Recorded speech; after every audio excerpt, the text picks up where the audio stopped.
الله أكبر الله أكبر. The word Yahweh is Hebrew, meaning He is, and that is taken to be the name of God. It's not mentioned in this full form in the Bible. In the Bible, only the four consonants are mentioned, YHWH, and scholars now fill it out to say that Yahweh is the best pronunciation.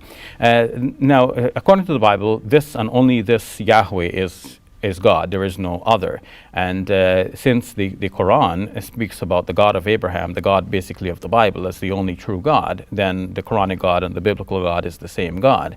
In the Quran, of course, God is referred to as Allah, and that in Arabic is the name of God, and that name of God is used also by Arabic-speaking Christians and Jews. And in fact, in Arabic translations of the Bible, we find the word Allah also used, but not as a translation of Yahweh. Yahweh is one way of saying Allah by rearranging the word. It's according to the community you lived in, the language there, how they addressed Allah. Still, you have the alif and the lam and the ha in it. So Jehovah, they call him, he's Yahweh, he's Allah. ILAH, ILAH, Elohim, which is in the Hebrew Bible and the Old New Testament books before the 15th century. ILAH, Elohim, Allah, God. The Quran is very clear that Muslims should say to our Christian and Jewish friends, Ilahuna wa ilahukum wahid. Our God and your God is one. And the Quran, for example, in Surah 2, verse 163 says, wa ilahukum ilahun wahid la ilaha illa huwa ar-Rahman ar-Rahim.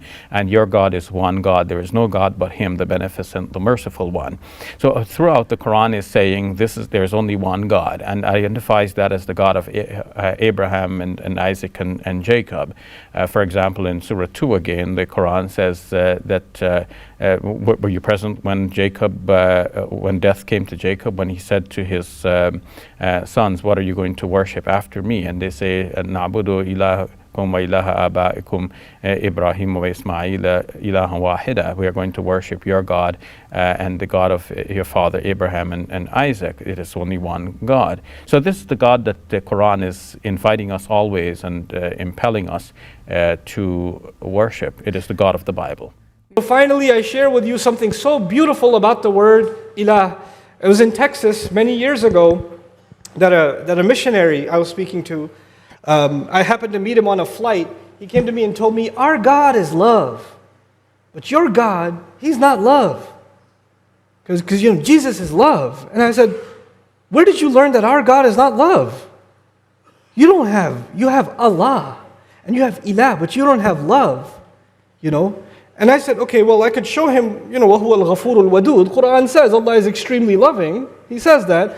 But even in the word ilah, what people don't know, the Arabs are really a remarkable people. The ancient Arabs used to have 14 different words for love. How many did I say? 14 different words for love. And so for each one of them, they had a description. The last one, number 14, is when love kills you. Number 14 is the kind of love that you I'm just dead. Okay? The love that kills. And you don't wish that on anyone. But the one before that is actually called al-wala. And al-wala is a kind of love. They describe it, يُعَبَّرُ عَنْ غِيَابِ السَّعَادَةِ بِغِيَابِ الْمَحْبُوبِ. They say, when the one you love isn't there, you can't be happy.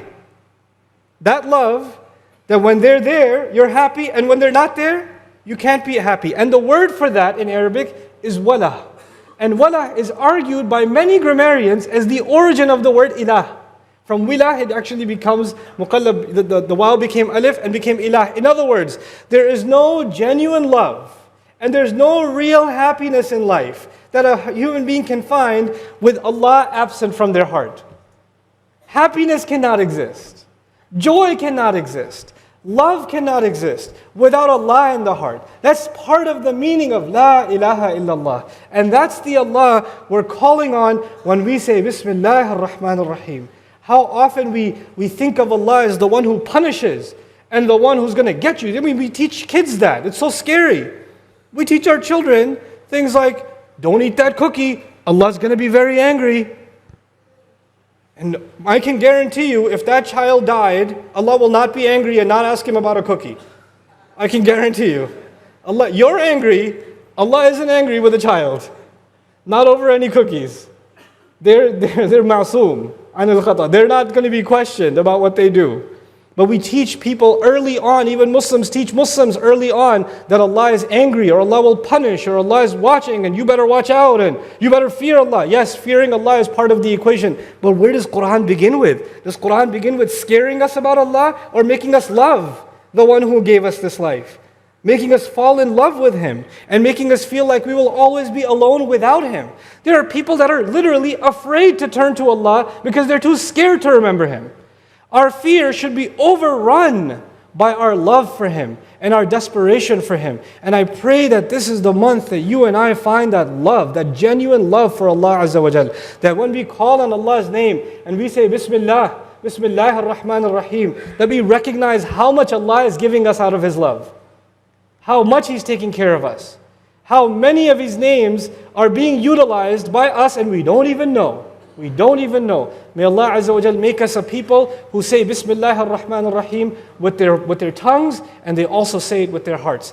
Barakallahu li wa lakum fil Qur'an al-Hakim wa nafa'ani wa iyyakum bil ayati wa dhikr al-Hakim. Assalamu alaikum wa rahmatullahi ta'ala. الله أكبر الله أكبر